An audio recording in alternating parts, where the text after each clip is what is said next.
Bismillahirrahmanirrahim. Assalamualaikum warahmatullahi wabarakatuh. Salam dari Putra 47. Pada kesempatan kali ini sedikit membahas tentang pandangan Al-Hallaj atau Ibnu Arabi tentang ilmu tasawuf, tentang keramat terbesar Nur Muhammad Sallallahu Alaihi Wasallam. Pada kesempatan kali ini, saudara-saudara muslim sekalian menapaki tingkat lebih tinggi kajian agama kita, yaitu ke dalam pembicaraan tauhid. Pembicaraan ini wajib dipahami, jangan salah paham, sebab ini pengajian 80.000 hakikat ke atas kaji yang disampaikan Nabi Muhammad Rasulullah Sallallahu Alaihi Wasallam pada golongan warasatul anbiya, yaitu kaum khawas, waliullah, arif billah, ulama-ulama mutahaqqamah, dan ulama-ulama al-faham. Sesungguhnya telah datang dari Tuhanmu bukti-bukti yang terang, maka barang siapa melihat kebenaran itu, maka manfaatnya bagi dirinya sendiri. Dan barang siapa buta tidak melihat kebenaran itu, maka kemudaratatannya kembali kepadanya. Dan aku Muhammad sekali-kali bukanlah pemeliharamu. Quran Surat Al-An'am ayat 104. Maksudnya, jika Allah berkenan mengaruniakan faham kepada saudaraku semua, kemanfaatnya bagi Anda sendiri. Sebaliknya, jika saudara-saudaraku semua membaca atau mendengarkan ini dengan salah faham, artinya kajian ini bisa jadi kemudaratan bagi saudara semua. Jadi, berhati-hatilah mengambil faham dalam mengkaji tauhid.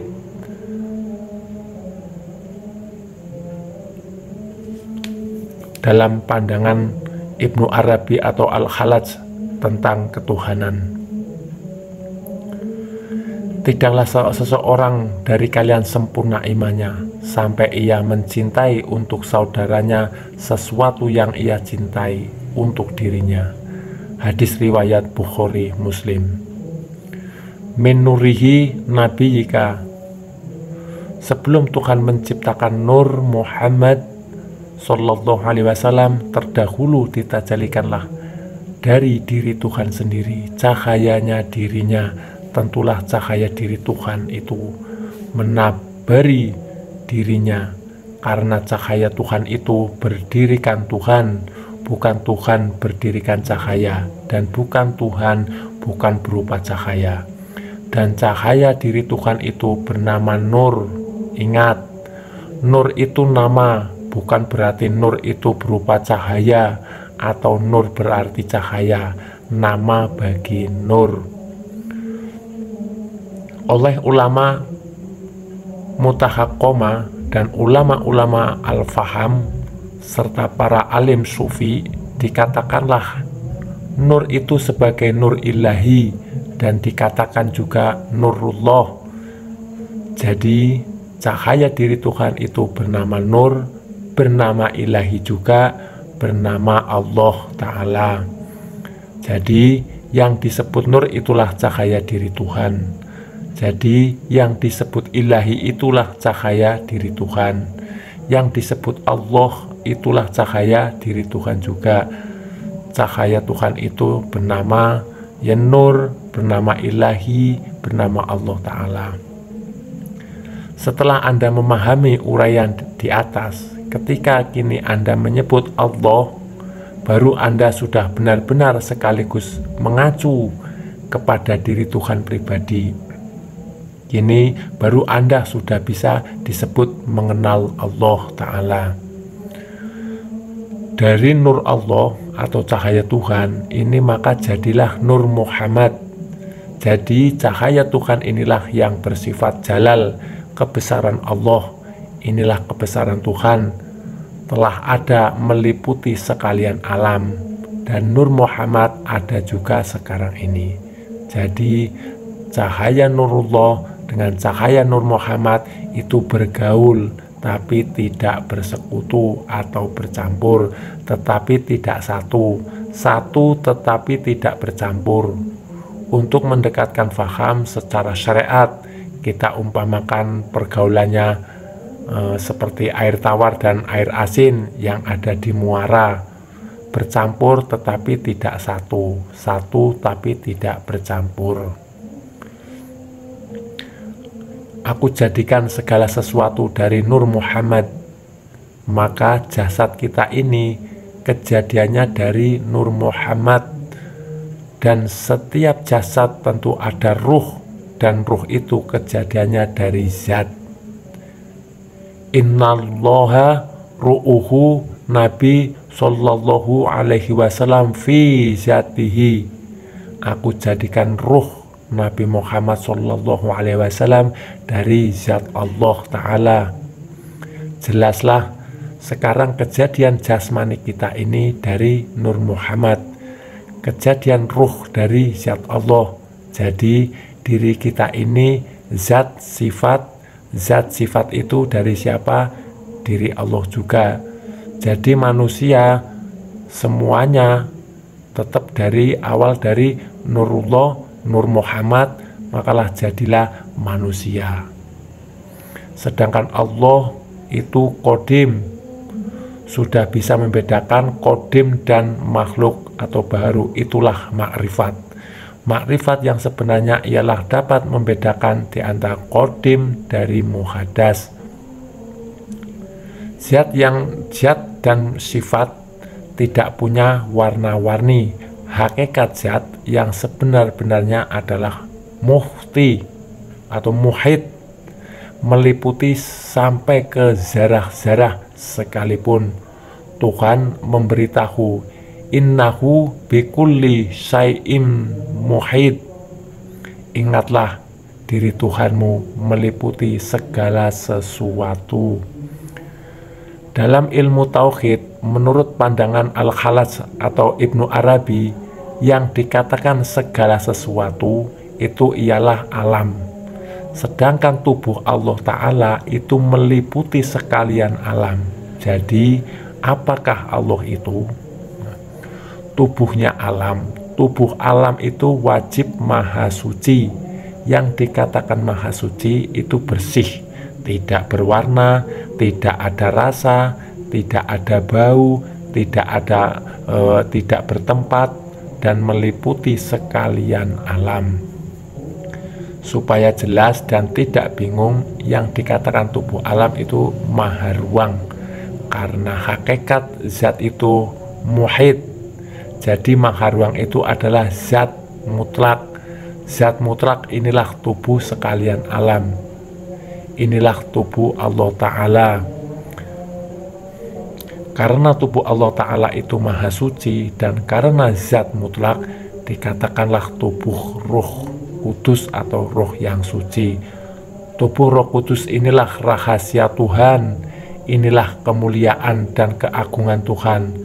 Roh yang kudus atau yang suci inilah yang berkuasa atas setiap diri manusia. Kenalilah diri rahasia Tuhan ini yang ada dalam diri kamu juga, di tengah hatimu, di pusatmu. Inilah diri Muhammad Rasulullah Sallallahu Alaihi Wasallam. Diri inilah yang bermahkota, mahkotanya disebut buduhun. Tajali ruh kudus inilah dikatakan tajali Allah, bukan Allahnya yang tajali, melainkan rahasia diri Allah itu yang tajali, meliputi jasad. Kalau dia sudah meliputi jasad, satu dengan jasad, maka jasad dan ruh tidak bercerai. Mati sekalipun, kalau ruh kudus keluar meliputi jasad, satu dengan jasad, inilah yang dikatakan orang yang bangun dengan jasmani dan ruhani. Hiduplah dia dari alam barzah dan alam akhirat. Kalau rohani saja yang bangun, sedangkan jasmani tidak, binasalah jasad, tidak sampai yaumul kiamah karena binasa. Kalau tidak bercerai atau berpisah, hiduplah kita sampai yaumil kiamah. Melihatlah kita yaumil kiamah, melihatlah kita bagaimana siksanya orang-orang kafir, bagaimana siksanya para jin, setan, iblis di hari pembalasan itu.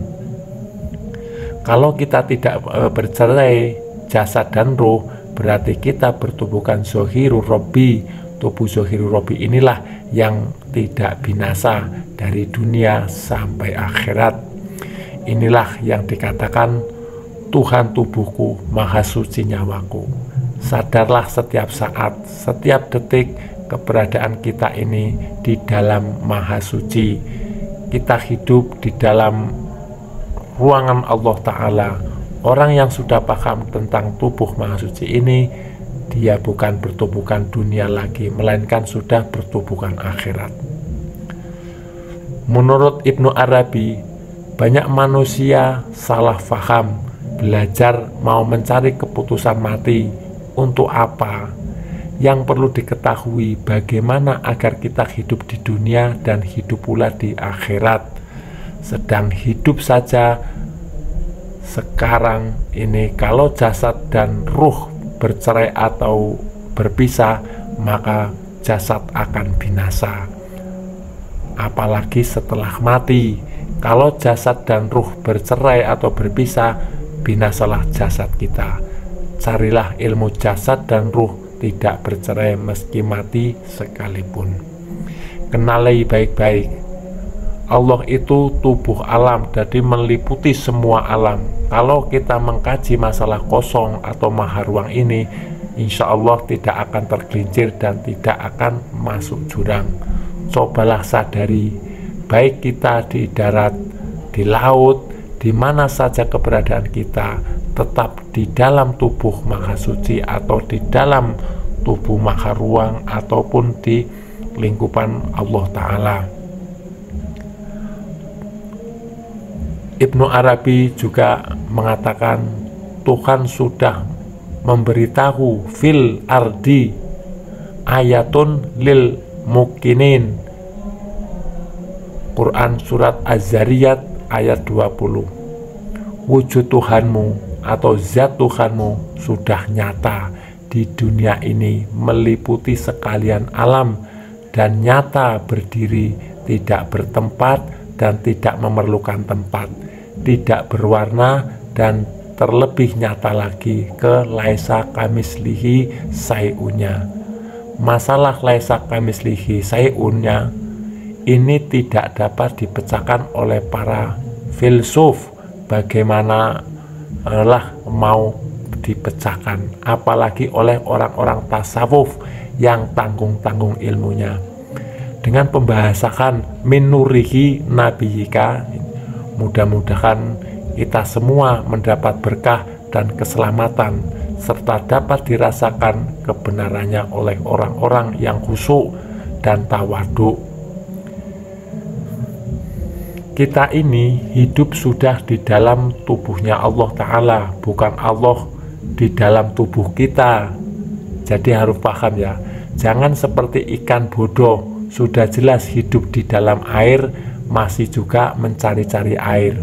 Manusia tidak pernah memikirkan bahwa air itulah tubuh ikan. Artinya ikan bertubuhkan air. Tubuh Allah itulah kiblat makomi, kiblat pertama dan tertua. Inilah keramat terbesar, inilah hati kita yang putih. Pandang saja di hati yang putih ini, akan tampak semuanya. Ibnu Arabi atau Al-Halaj mengatakan hati saja sudah putih, bagaimana lagi yang di dalam hati yang putih itu. Yang mengetahui bahwa maha ruang ini hati yang putih ialah roh suci atau roh kudus yang ada di tengah hatimu dan yang berkuasa atas dirimu atau diri manusia. serta mengajar diri manusia, menunjuki diri manusia dari tidak tahu menjadi tahu. Itu sebabnya dikatakan nanti kamu pandai dengan sendirinya. Berbahagialah orang yang sudah dapat melihat tubuh roh suci ini, sama dengan dia melihat tubuh Nabi Muhammad Rasulullah Shallallahu Alaihi Wasallam. Bertemulah kita dengan mutiara yang hilang ditemukan kembali. Sembah sujudlah kamu kepada gurumu dan ibu bapakmu. Juga jangan tinggalkan 5 waktu, karena Rasulullah Shallallahu Alaihi Wasallam suka pada orang-orang yang bersyariat. Menangis jasad itu disebabkan karena rohani, karena nurani, dan karena robani. Kita bersyukur atas jasadnya yang dapat menemukan mutiara yang hilang, kini ditemukan kembali. Ingatlah, sewaktu kita di dalam rahim ibu, Roh Kudus atau Roh Suci itulah yang menghidupkan kita, yang mengurus agar kita hidup. Sewaktu bayi keluar dari rahim, ia tidak memandang Roh Kudus atau Roh Suci. Setelah berada di alam fana, ada maha ruang, maka menangislah dia. Tangisan itulah puji bayi pada Tuhan. Suara inilah yang dipakai oleh para wali untuk memuji Tuhannya. Suara ini berbunyi sendiri, tidak perlu dibunyi-bunyikan. Inilah suara tunggal yang tidak ada tafsirnya. Lihatlah bayi yang sudah memakai suara ini, dia tidak bernyawa zat asam lagi, melainkan bernyawa dengan kepala. Coba lihat ubun-ubun bayi yang baru lahir. Ubun-ubunnya bergerak, inilah nyawa para wali. Jadi para wali itu bernyawa dengan kepala, apalagi Nabi. Setelah sampai waktunya, ubun-ubun bayi tidak bergerak lagi, menjadi keras. Karena apa? Karena cahaya buduhun ini sudah memancar di dahi. Orang awam dan orang tasawuf bernyawa dengan perut. Orang hakikat atau makrifat bernyawa dengan dada. Orang-orang kodim bernyawa dengan leher. Tapi mereka banyak yang tidak tahu bahwa di atas halqum itu, disitulah makom makrifat. Ada satu gerak yang halus sekali. Gerak ini yang sulit dirasakan karena gerak ini bagai sehelai rambut. Di situ bergetaran bagi orang tauhid. Disitulah kenikmatan yang luar biasa.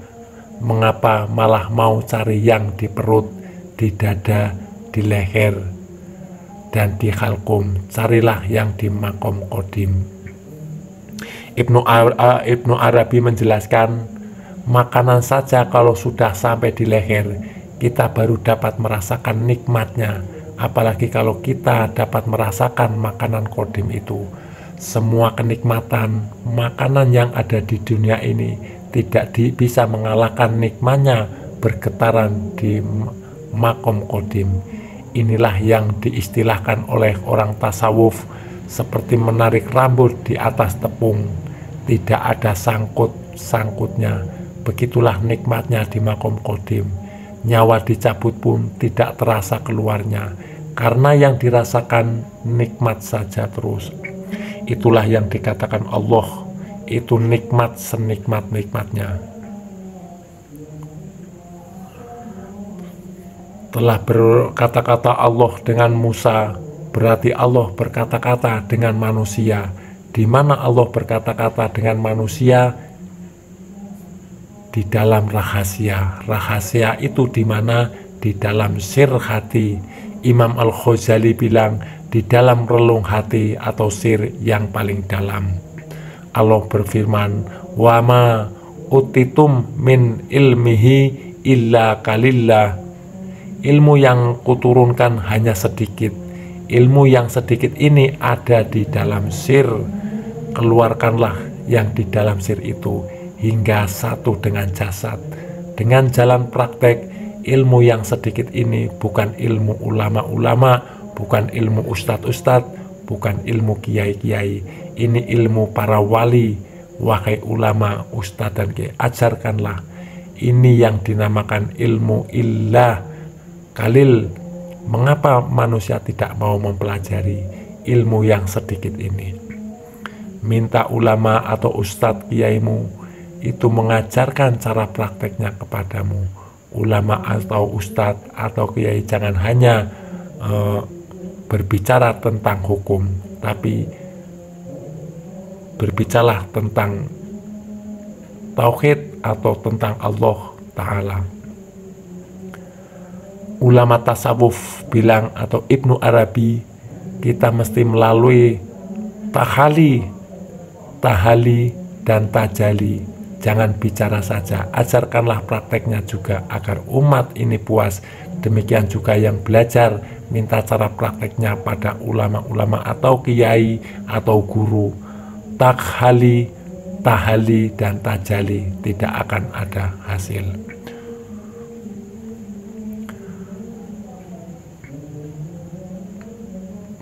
Sedikit membahas tentang pandangan ilmu tasawuf Ibnu Arabi atau Al-Khalaj. Mudah-mudahan bermanfaat. Terima kasih sudah menonton video ini. Wassalamualaikum warahmatullahi wabarakatuh.